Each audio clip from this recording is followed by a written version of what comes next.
The alarm bell screamed to the Council Command Center as Admiral Torres rushed to his station.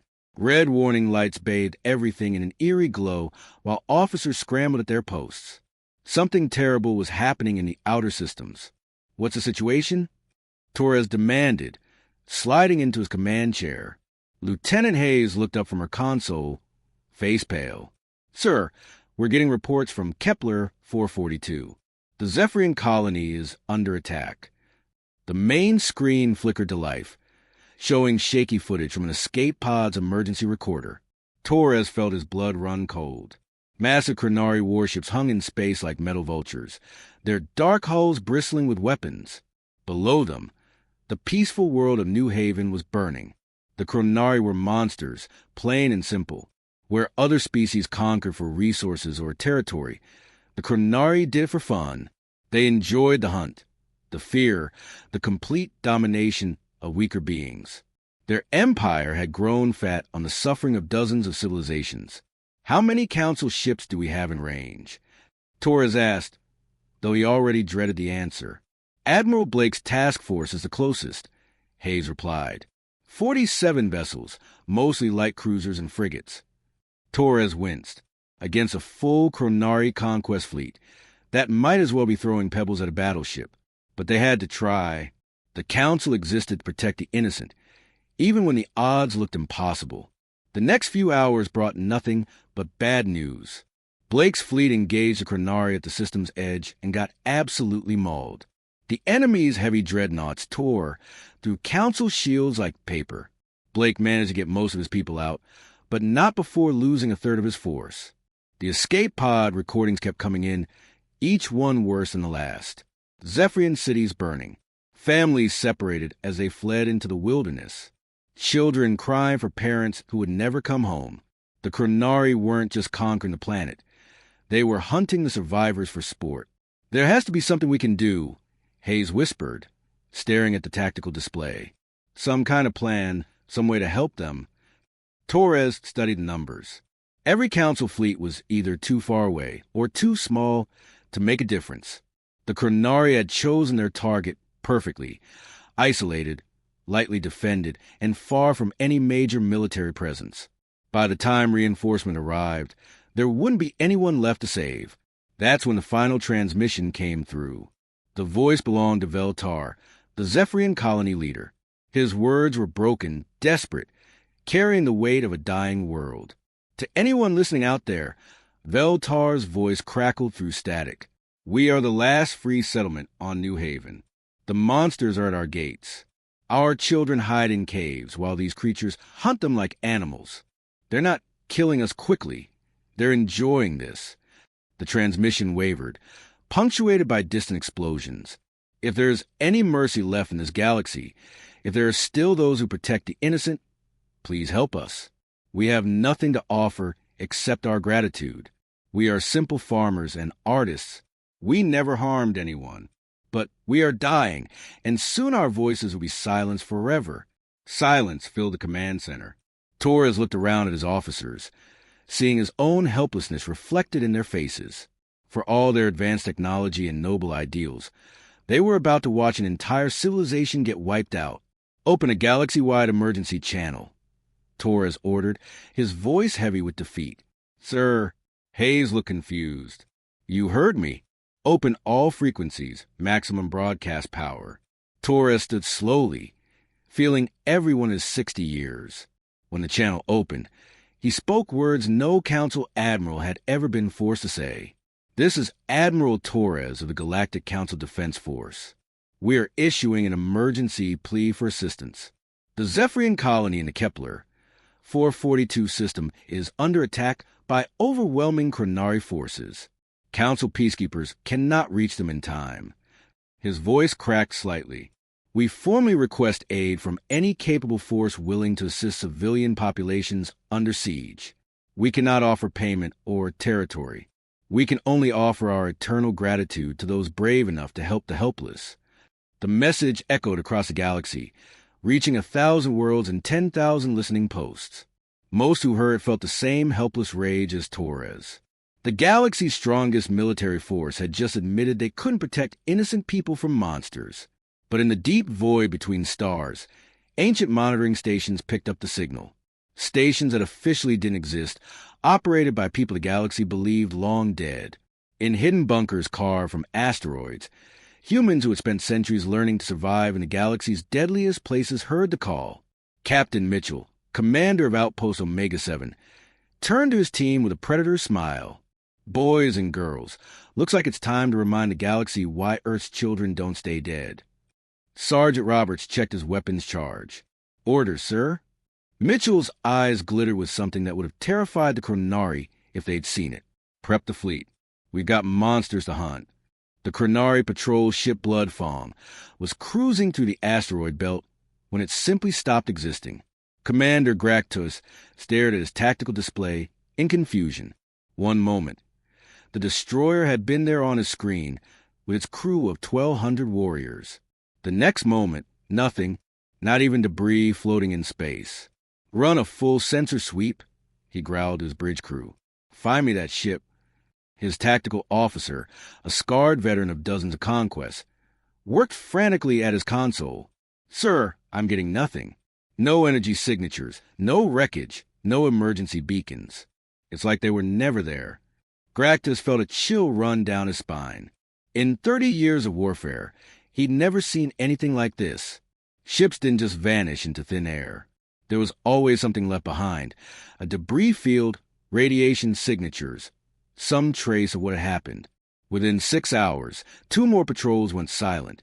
Then a supply convoy disappeared between the 3rd and 4th planets.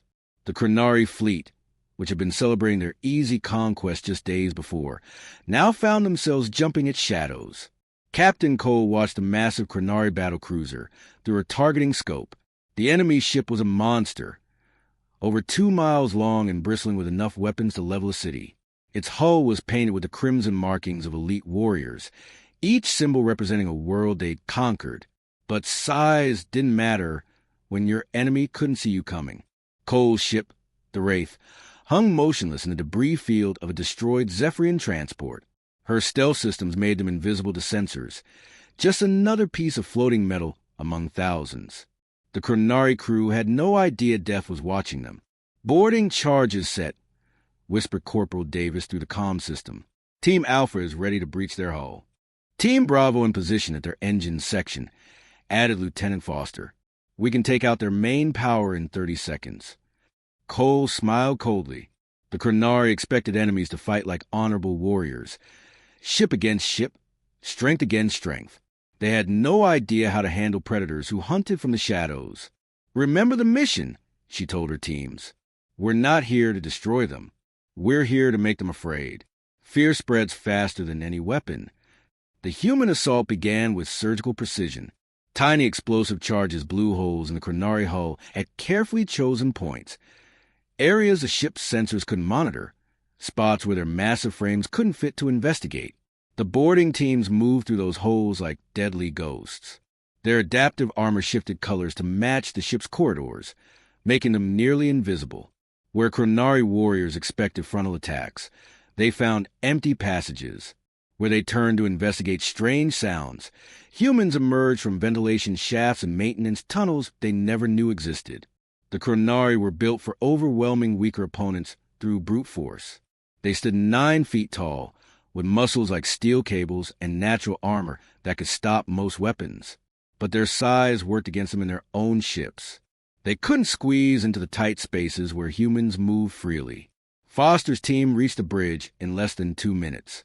The Chronari captain, a massive warrior covered in battle scars, spun around with his plasma rifle raised. But the weapon was already gone, plucked from his hands by a human who barely reached his chest. Impossible, the captain snarled. You're too small, too weak. Foster looked up at the towering alien warrior without flinching. Size doesn't matter when you're smarter than your enemy. The human spoke in perfect Chronari, his words broadcast through the ship's communication system, so every crew member could hear. Tell your fleet that death has learned new tricks. Tell them we're coming for all of you. Tell them to look over their shoulders, because we're always watching. The boarding teams vanished as quickly as they'd appeared, leaving behind a ship full of shaken warriors and a message burned into every screen. The hunt has begun. By the end of the week, the mighty Chronari conquest fleet was paralyzed by fear. Crews reported human infiltrators in every shadow, even when their ships were sealed tight. Warriors shot at sensor ghosts and emergency alerts that turned out to be nothing. Sleep became impossible, as every strange sound might be the enemy creeping through their walls. Admiral Gracchus found his forces scattered across the system, afraid to patrol alone, but too paranoid to work together effectively. Supply ships refused to make runs without full escort. Battle cruiser captains demanded constant communication checks, terrified of being the next to simply disappear. "How many have we lost?" he asked his intelligence officer. 17 ships confirmed missing, sir, but the rest are reporting constant infiltration attempts. Morale is at rock bottom.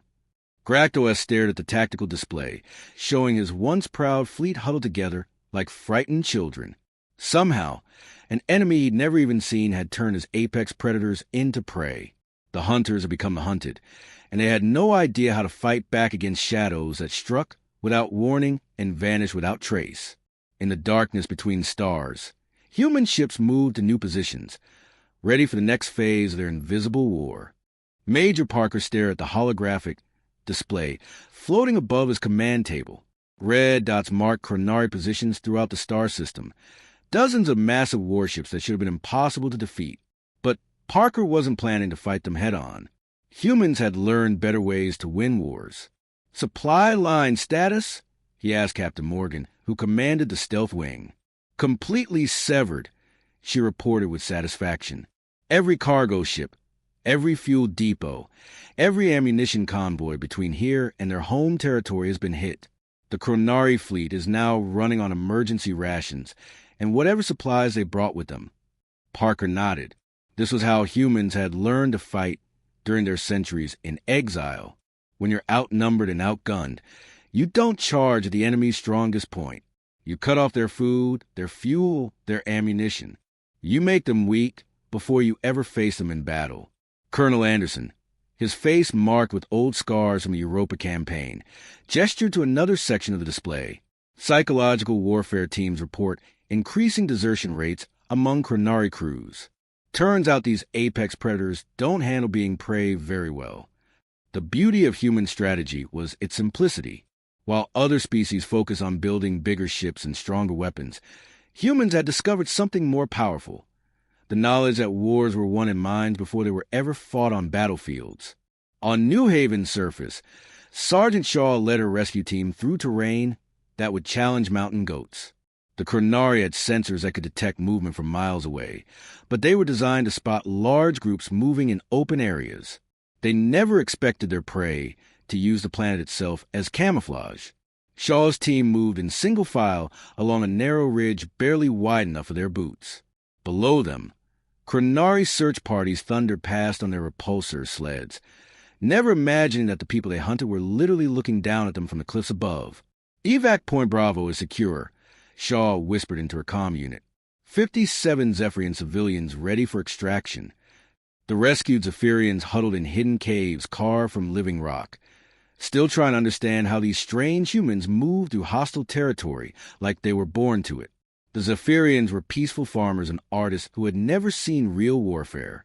To them, the humans seemed like miracle workers who could walk through walls and disappear into thin air. But Shaw knew the truth. There was no magic involved, just centuries of hard experience fighting in places where one mistake meant death. Humans had become experts at moving unseen, at finding paths where none seemed to exist, at turning hostile environments into advantages. Team Delta reporting. Came another voice over the comm. "We got 43 more civilians from the eastern settlements. Moving to Extraction Point Charlie now." While the Chronari forces grew increasingly paranoid and isolated, constantly looking over their shoulders for enemies that might not even be there, human teams systematically emptied the planet of every living Zephyrian. They used mountain paths that required climbing gear, underwater routes through flooded cave systems, and forest trails so narrow that the massive Chronari couldn't follow even if they found them. The enemy had superior technology and overwhelming numbers, but they were fighting a war they didn't understand. They expected to hunt helpless civilians who would cower and hide. Instead, they found themselves facing an invisible enemy who turned their own strengths against them. "Intelligence update," reported Lieutenant Hayes from the monitoring center. "Chronari fleet commanders are requesting emergency reinforcements from their home territory. They're claiming they're fighting an army of ghosts who can walk through walls." Parker's smile was sharp as a blade. "Let them think that. Fear is our greatest weapon now." The psychological pressure was working perfectly. Chronari warriors who had conquered dozens of worlds were now afraid to sleep, afraid to patrol alone, afraid to trust their own sensors. Every shadow might hide an enemy. Every strange sound might be the last thing they ever heard. Meanwhile, human teams continued their work with methodical efficiency. They didn't need to destroy the entire Chronari fleet. They just needed to make the conquest meaningless. What good was controlling a planet with no people left on it? By the third week, Chronari morale had collapsed completely. Their mighty warships still controlled orbital space, but the surface had become a nightmare of false alarms and phantom enemies. Search parties returned with wild stories of humans who could appear and disappear at will, who moved through impossible terrain, who struck without warning and vanished without trace.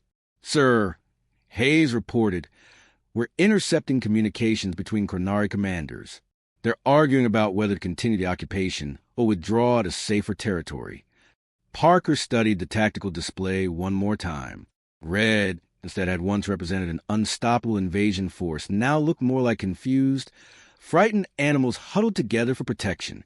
The hunters had become the hunted, and they were finally beginning to understand that they were completely out of their depth. "Phase 4 begins tomorrow," he announced to his officers. Time to remind them that nightmares sometimes have teeth. The communication request came through on an encrypted channel that shouldn't have existed.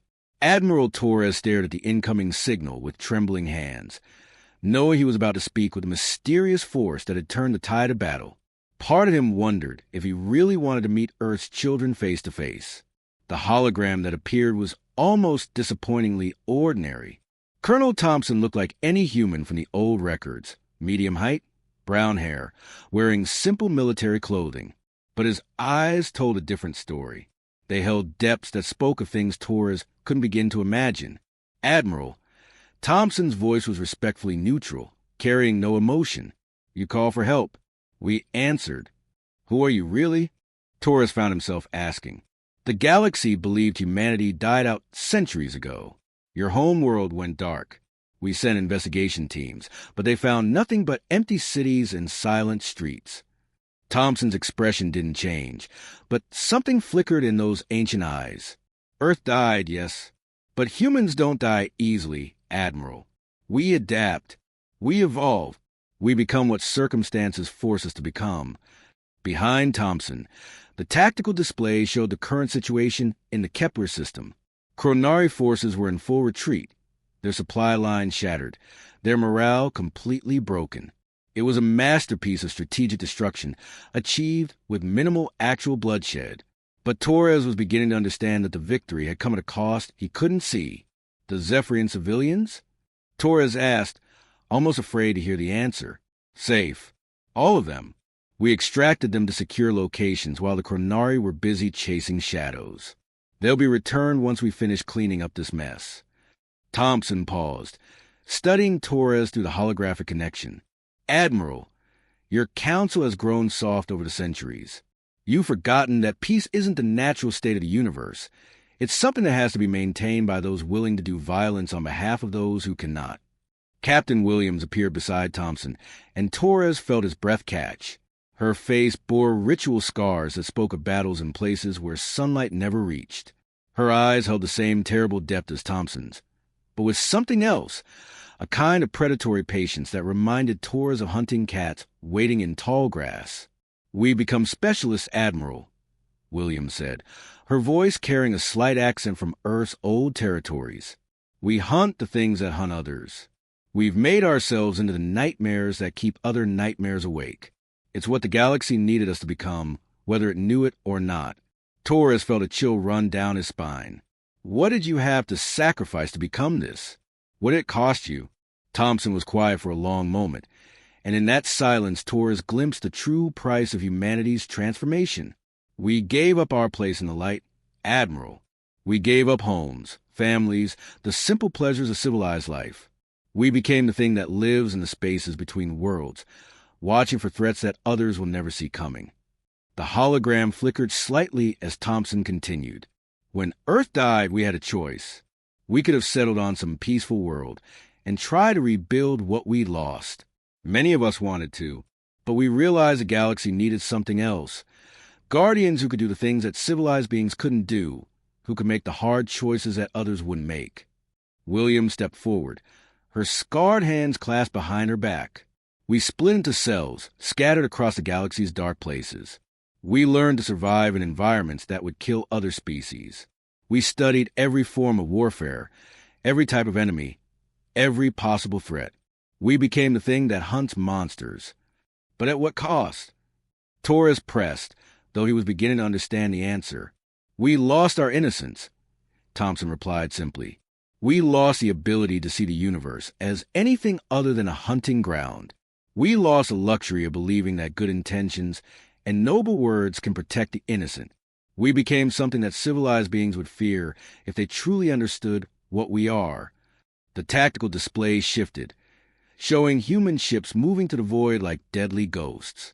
Torres realized he was looking at the remnants of an entire civilization that had chosen to become the galaxy's immune system, cells that sacrificed themselves to protect the larger body from infection. What do you want from us? Torres asked, his voice barely above a whisper. Nothing, Thompson answered. We don't exist, remember? But when the innocent cry out in the darkness, we'll be there. We've always been there, waiting in the spaces between stars for the moment when our particular skills are needed. Torres stared at the display long after the transmission ended, wondering what humanity had paid to become the galaxy's invisible guardians. They had evolved beyond civilization, beyond comfort, beyond the simple desire for peace. They had become something necessary but terrible, the price of keeping monsters at bay in a universe full of darkness. And somehow, that realization was both comforting and utterly terrifying. The Chronari conquest fleet limped away from Kepler, 442 like wounded animals fleeing from a predator they couldn't understand. Their massive dreadnoughts, once symbols of unstoppable power, now carried crews who jumped at every shadow and strange sound. Admiral Gractos watched his proud armada retreat through the viewports of his flagship, knowing his military career was over. They hadn't lost the superior firepower or overwhelming numbers. They'd been defeated by fear itself, broken by an enemy that struck from nowhere and vanished like smoke. Half his warriors were requesting transfers to safer assignments. The other half wouldn't sleep without keeping weapons within arm's reach.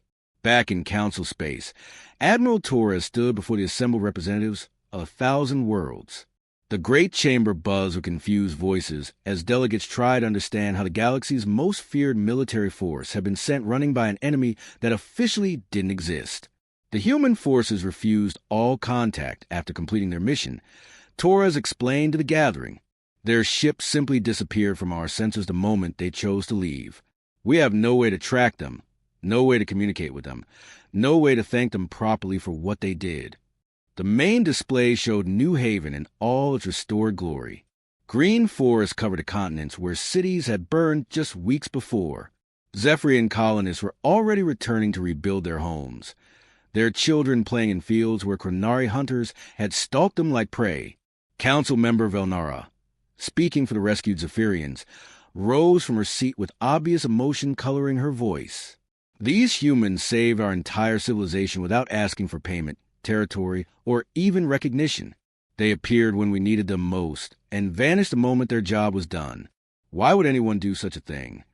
Before Torres could answer, a familiar voice spoke from behind him. Because that's what humans do. Every head in the chamber turned as Colonel Thompson stepped out of what had appeared to be empty air, his stealth field deactivated with barely a whisper, revealing the man who had become the galaxy's most mysterious protector. Gasps echoed through the chamber as delegates realized they were looking at someone who wasn't supposed to exist. You're wondering what we become during our centuries in exile, Thompson said, his voice carrying clearly through the vast space. The answer is both simple and terrible. We became exactly what the galaxy needed us to become, guardians who live in the darkness, so others can live in the light. He gestured toward the display, showing New Haven's peaceful reconstruction. Your peacekeeping forces are admirable, Admiral Torres. They maintain order among civilized beings who understand concepts like law and negotiation. But when true monsters emerge in the void, creatures like the Chronari who see mercy as weakness and kindness as opportunity, you need monsters of your own to stop them. Captain Williams materialized beside Thompson, her scarred face showing the price of countless battles in places where no backup was coming. We didn't choose this life because we enjoyed it, she said quietly. We chose it because someone had to. The universe is full of predators who prey on the innocent, and civilized people can't fight that kind of evil without becoming something they'd hate. Torres leaned forward in his chair, hope and fear warring in his expression. Will you rejoin the galactic community? Help us build a better defense system? We could offer you world's resources, official recognition. Thompson shook his head with something that might have been sadness. We never left the galactic community, Admiral. We just learned to move through its shadows. The galaxy has its builders who create wonderful things. It has diplomats who prevent wars through wisdom and patience. It has artists who inspire hope in dark times. All of those roles are vital. He paused, his eyes reflecting depths of experience no normal person should carry. But the galaxy also needs its guardians, those willing to exist in the spaces between stars, watching for threats you'll never see coming. We're the early warning system that never gets to deliver its message because we stop problems before they become crises. William stepped forward, her voice carrying the weight of unspoken sacrifices. We live on ships that don't officially exist, fight battles that are never recorded, and protect people who will never know our names.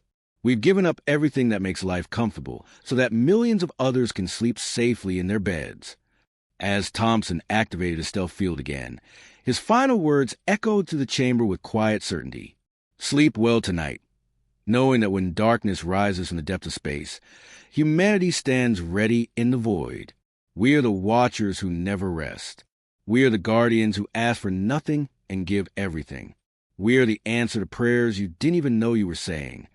The chamber fell into profound silence as both men vanished from sight, leaving behind only the faint shimmer of active camouflage systems. Torres stared at the empty space where Earth's children had stood, finally understanding the truth that would change how he saw the universe forever. Humanity hadn't died when Earth went dark. They had simply evolved into something the galaxy had never seen, invisible protectors who chose to live in shadows so others could live in light. And somewhere in the deep void between stars, they were already moving to new positions, ready for the next call for help that would inevitably come.